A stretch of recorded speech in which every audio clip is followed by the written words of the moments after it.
6 isometric postures that only Japanese adults do, and you should too.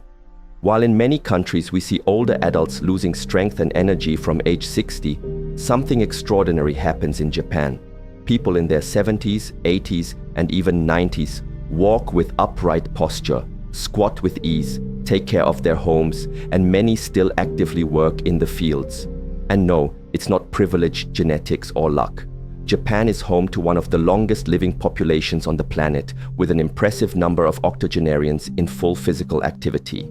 According to the World Health Organization, the proportion of physically active elderly Japanese significantly exceeds the global average. The secret? Not expensive treatments or miracle medications. They are simple, natural movements integrated into daily life. Today, you will see 6 isometric postures that Japanese people practice regularly and that you should also incorporate into your routine.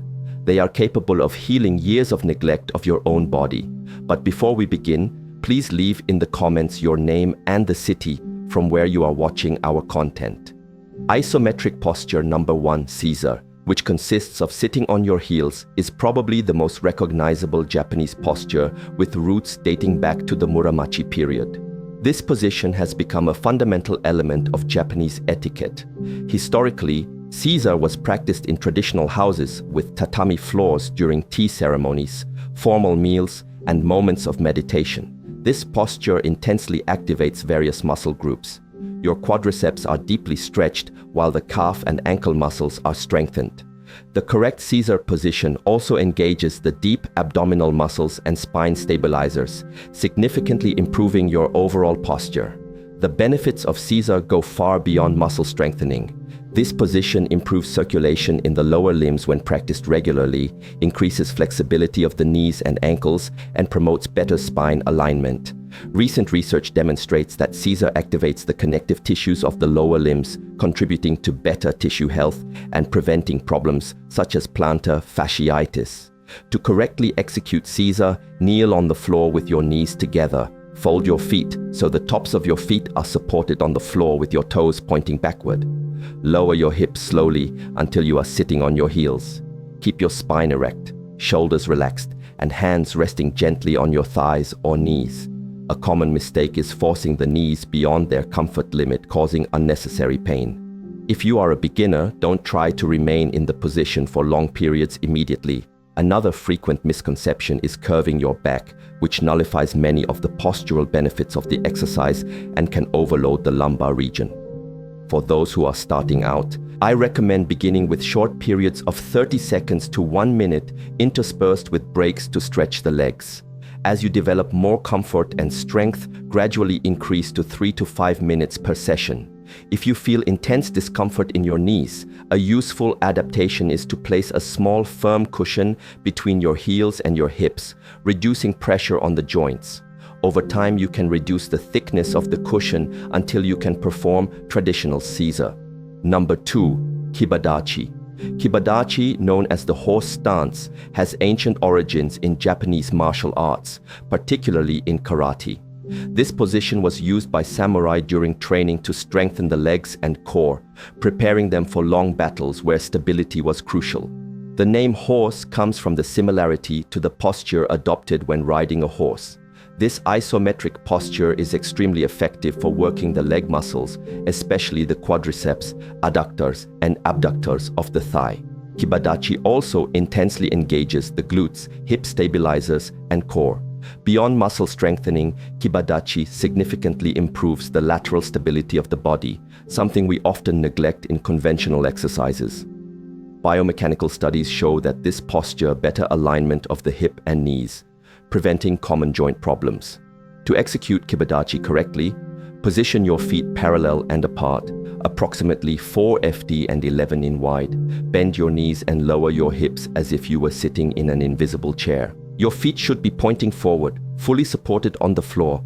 Keep your back straight, abdomen contracted, and arms relaxed at your sides or extended forward. A frequent error is tilting the trunk forward or excessively arching your back. This transfers tension to the lumbar region, reducing leg work and potentially causing injuries. Another common misconception is raising your heels from the floor, which compromises stability and reduces the benefits of the exercise. For beginners, I recommend maintaining the position for 20 to 30 seconds, performing 3 sets with rest intervals. As your resistance increases, extend the time to 1 to 2 minutes per set. Japanese martial arts masters often maintain this posture for 5 minutes or more, developing extraordinary strength in the legs. An interesting variation of kibadachi is to add small lateral movements, transferring weight from one leg to another without changing hip height. This adaptation makes the exercise more dynamic and works the stabilizing muscles even more.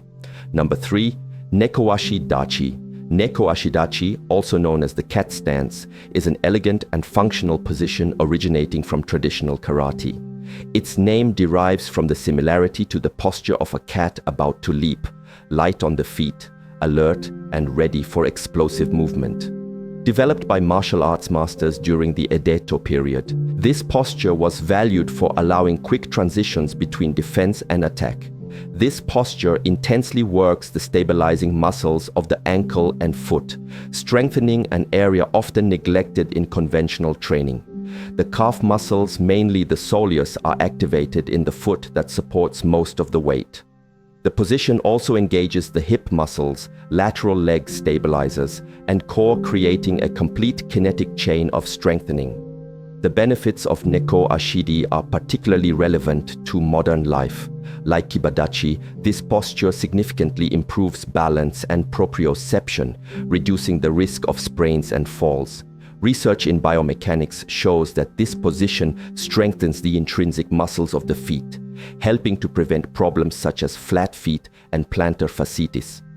Regular practice also develops neuromuscular coordination, essential for maintaining mobility in old age.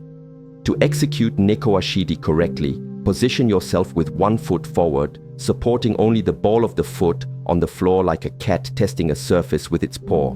The back foot is fully supported, bearing approximately 70% of your body weight. Slightly flex both knees and maintain an upright posture. Your hips should be aligned forward, not rotated, and the abdomen gently contracted. A common error when practicing this posture is distributing weight equally between both feet, which diminishes its specific benefits.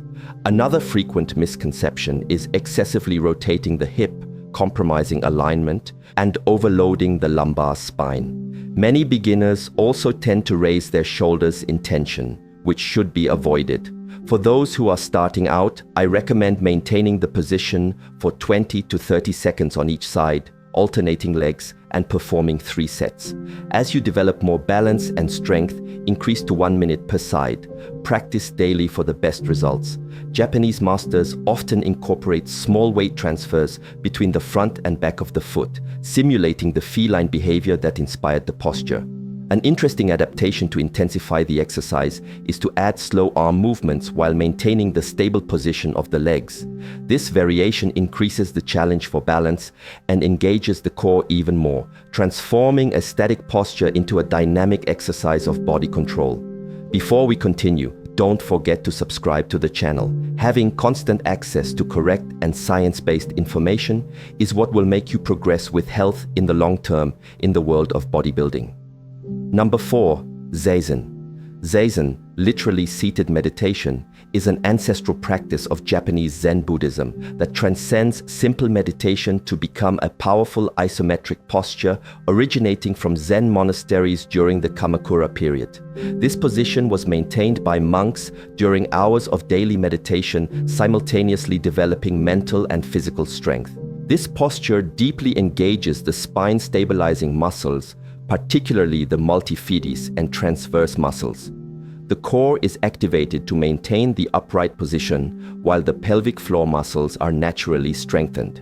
In the legs, Zazen promotes intense stretching of the quadriceps, hip flexors, and adductors while strengthening the deep postural muscles. Beyond improving posture and reducing back pain, recent neuroscience studies demonstrate that the position combined with conscious breathing activates the parasympathetic nervous system, reducing cortisol, the stress hormone, and promoting cellular regeneration. Regular practice improves hip flexibility and strengthens the deep musculature of the spine, essential for preventing common lumbar problems in the elderly. To execute zazen correctly, sit on the floor with your legs crossed, ideally in the lotus position, which consists of each foot being on the opposite thigh. If this position is challenging, simply sitting with crossed legs already brings benefits.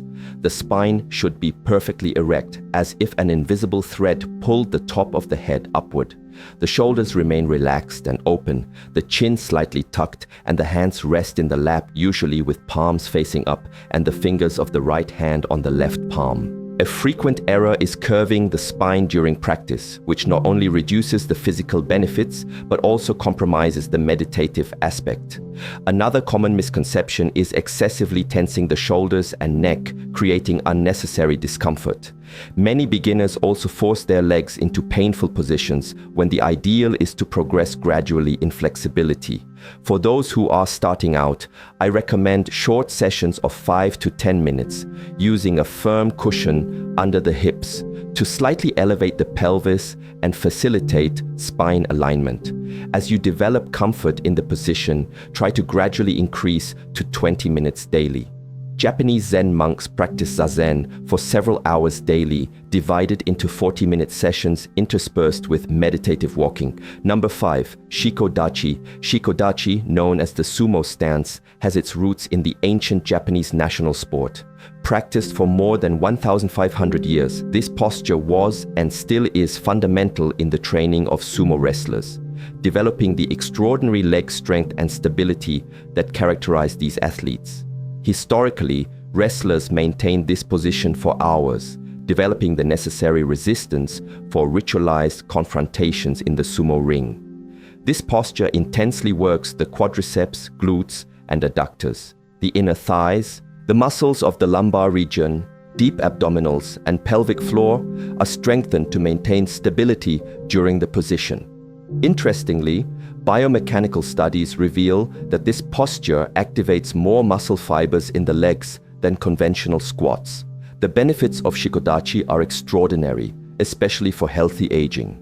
The position develops exceptional functional strength in the legs, essential for daily activities such as lifting, sitting, and climbing stairs. The hip opening promotes greater joint mobility, preventing common problems such as arthrosis. The pelvic stability developed in this posture significantly improves balance, reducing the risk of falls in the elderly. To execute Shikodachi correctly, spread your legs wide, approximately twice shoulder width, with feet pointing outward at a 45-degree angle. Deeply flex your knees, lowering your hips as if you were going to sit between your legs.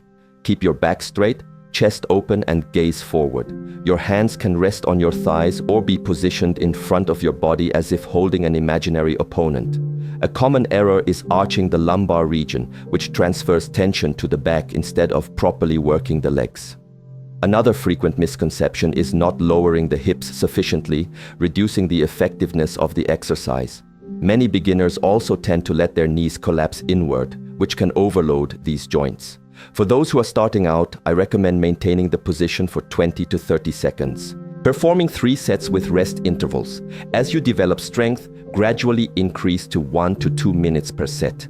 Professional sumo wrestlers can maintain this posture for impressive times, some reaching 15 to 20 uninterrupted minutes during special training sessions. Number 6. Wall squat. The wall squat, although not originally Japanese like the previous postures, has gained extraordinary popularity in modern Japanese gyms since the 1980s. This isometry represents the perfect fusion between ancestral Japanese wisdom about sustained postures and the discoveries of contemporary sports science. In Japan, this technique is frequently incorporated into katsu training, basically a blood flow restriction training developed by Japanese scientist Dr. Yoshiaki Sato. This posture intensely works the quadriceps and also significantly engages the glutes, hamstrings, and core muscles. Unlike dynamic squats, the isometric version against the wall maintains constant tension, promoting greater muscle endurance and recruitment of slow twitch fibers, fundamental for postural health. The benefits of wall squats are extensive and well documented scientifically. Recent studies demonstrate that this posture improves knee joint stability, reducing the risk of common injuries such as anterior cruciate ligament ruptures, which I myself have suffered in my life. And I confess that I don't recommend it to anyone because you will go through long and painful months of physiotherapy. Prolonged isometry also stimulates muscle capillarization, improving blood circulation in the legs. Research indicates that regular practice of this exercise contributes to the maintenance of bone density, crucial in preventing osteoporosis. To execute the wall squat correctly, position yourself with your back supported against a flat wall. Place your feet approximately 12 in from the wall and shoulder width apart. Slide your back down the wall, flexing your knees until you form a 90-degree angle, as if sitting in an invisible chair. Your knees should be aligned with your ankles, not exceeding the line of your toes. Keep your abdomen slightly contracted and shoulders relaxed. A common error is allowing the knees to collapse inward, which can cause injuries and reduces the effectiveness of the exercise. Another frequent misconception is keeping the hips too high, diminishing the work of the quadriceps. Being an isometric movement, many practitioners also make the mistake of holding their breath during the exercise when the ideal is to maintain controlled and constant breathing. For beginners, I recommend maintaining the position for 30 seconds, performing 3 sets with adequate rest intervals. As you develop endurance, progressively increase to 1 to 3 minutes per set. In Japanese gyms, it is not uncommon to see advanced practitioners maintaining this position for 5 minutes or more, often accompanied by specific breathing exercises to enhance results. An interesting adaptation popularized by Japanese trainers is to add a soft ball or a small pillow between the knees, pressing it gently during the exercise. This variation more intensely activates the thigh adductors and promotes better knee alignment, transforming an already effective exercise into an even more complete version. Interestingly, beyond the muscular benefits, studies conducted at Japanese universities demonstrate that regular practice of wall squats can improve cardiovascular function similarly to moderate walking, making it a valuable option for people with reduced mobility or on days with unfavorable weather for outdoor activities. If you like this and also want to discover another isometric movement widely used by various Eastern communities to heal the body from years of neglect, we have a video appearing right now on the screen showing everything about this movement. Don't miss it. Thank you for watching this far, and may God bless you, my friend.